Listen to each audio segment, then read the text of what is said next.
श्रीराम समर्थ. सद्गुरू श्री ब्रह्मचैतन्य महाराज गोंदवलेकर यांचे प्रवचन दिनांक 14 जानेवारी. नाम घेण्याला काहीही आड येत नाही. आपण असे पाहू की नामात प्रेम येण्याकरता एक एक सत्कर्म करीत राहणे सुलभ, की ते नामच विचाराने सर्व संतांनी कळवळ्याने सांगितले आहे म्हणून जरूर तर बळजबरीने घेत राहणे हे सुलभ. समजा एक यंत्र आहे, त्यात पुष्कळ चक्रे आहेत आणि ते यंत्र चालू करण्याचा हेतू धरला आहे. आता एखाद्याने त्यातलेच एखादे चक्र चालू करू म्हटले तर ते चालू होईपर्यंत असा भरवसा नाही.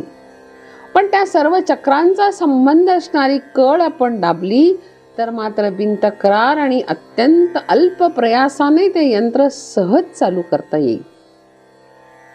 त्याप्रमाणे नाम ही कळ जर धरली तर सत्कर्मरूपी सर्व चक्रे एकदम फिरू लागून आपले काम निश्चितपणे आणि सुलभपणे होईल.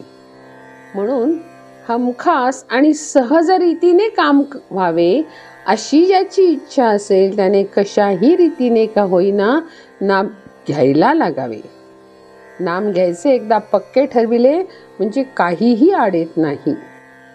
व्यवहारात आपण पाहतोच की एखादी गोष्ट समर्थनीय नसली तरी करायचा निश्चय केला की मनुष्य ती करतोच. मग नाम घेण्याचा जर निश्चय केला तर का नाही होणार?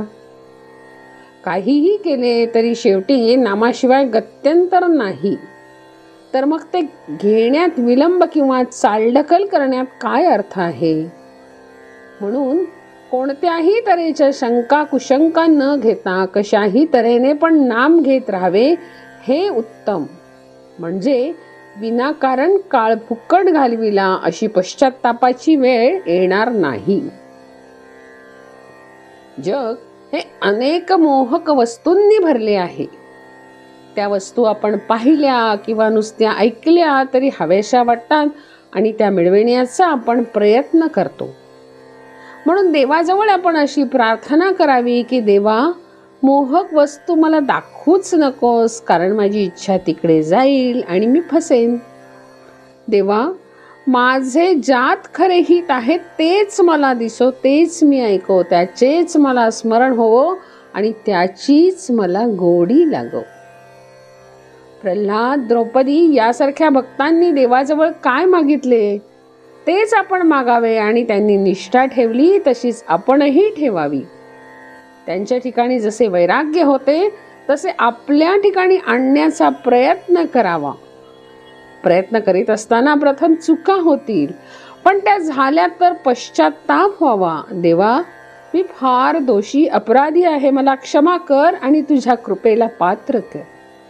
पश्चाताप खराच झाला तर राम कृपा करीलच. मुखाने नाम घ्यावे, हाताने प्रपंचाचे काम करावे आणि अंतःकरणात समाधान ठेवावे. जो नाम घेऊ लागेल त्याचे मन बाहेर धावण्याचे हळूहळू कमी होते. जानकी जीवन स्मरण. जय जय राम.